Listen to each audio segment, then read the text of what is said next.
The rise of the consumer 3D printer has yielded amazing devices for designers, engineers, hobbyists, tinkerers, and schools alike. In this video, I am going to give you an impartial review when I am covering 5 best 3D printers 2025 in the market which are the best for you. Through extensive research and testing, I've put together a list of options that will meet the needs of different types of buyers. So whether it's price, performance, or its particular user use, if you want more information and updated pricing of the products mentioned in the video, be sure to check the links in the description below, and don't forget to subscribe. So let's get started. Number 1. AnkerMake M5C 3D Printer.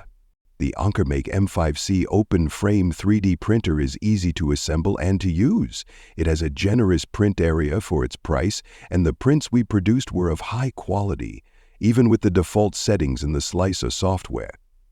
Having the ability to control the printer from a mobile device is a nice touch.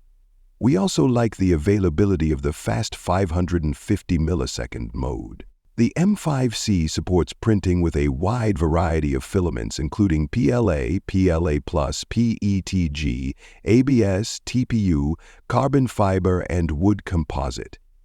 AnkerMake provides its own software for print preparation, but according to the company, you can alternatively use Ultimaker Cura for a Prusa slicer.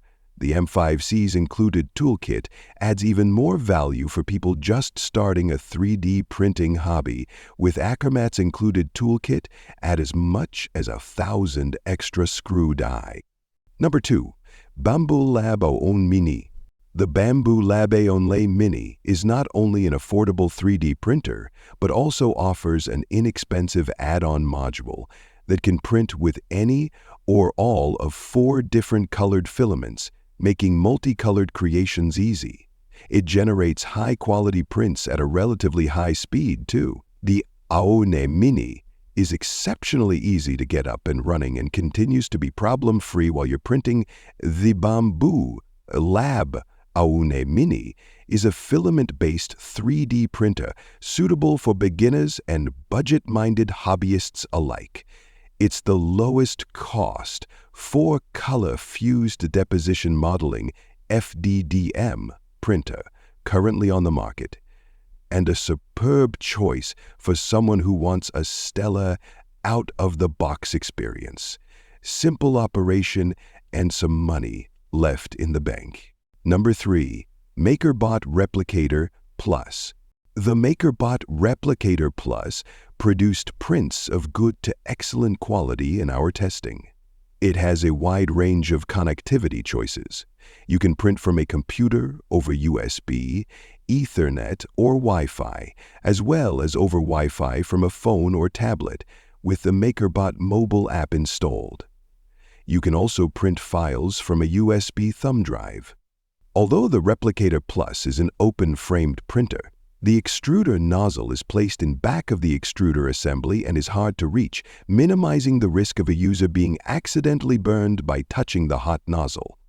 The Replicator Plus is a good fit for product designers, architects, and engineers, as well as small businesses, schools, and community centers, not to mention individuals with money to spare who are looking for a high-quality 3D printer. Number 4. Elegoo Neptune 4 Plus. Looking to make big 3D prints for a modest price? The open-frame Elegoo Neptune 4 Plus 3D printer produces jumbo-size prints, a rarity for sub-$500 3D printers, and in our testing, printed more than 20 objects of generally very good quality. It requires some basic assembly and enough table or bench space to house it, but setup and operation are easy enough. Be sure to add at least 1 filament spool to your order when purchasing the Neptune, or buy it in a bundle that includes filament. The Neptune 4 Plus is a good choice for a hobbyist on a budget or a newbie willing to roll up their sleeves. The Neptune supports many filament types and can produce large prints. Some basic assembly is required, but setup is relatively easy, and it consistently produced good quality prints in our testing. Number 5. Toybox 3D Printer. The Toybox 3D printer is a device that kids can enjoy with minimal supervision and use to output some nifty toys. A parent will be needed for initial setup, which involves setting up a free account, downloading an app, and syncing your device with the printer. And there should always be an adult around during use by younger children. You can print from a mobile device or through a browser, selecting printable objects from Toybox's generous selection or designing your own. Printing proved smooth with no misprints. Filament-wise, it's PLA only, which is the best choice for beginners. The Toybox 3D printer is designed for use by children and young people. Toybox Labs suggests a minimum age of 5, as well as adult supervision. The printer should be fun for people of any age. Printing with it is a good activity to bring parents and children together.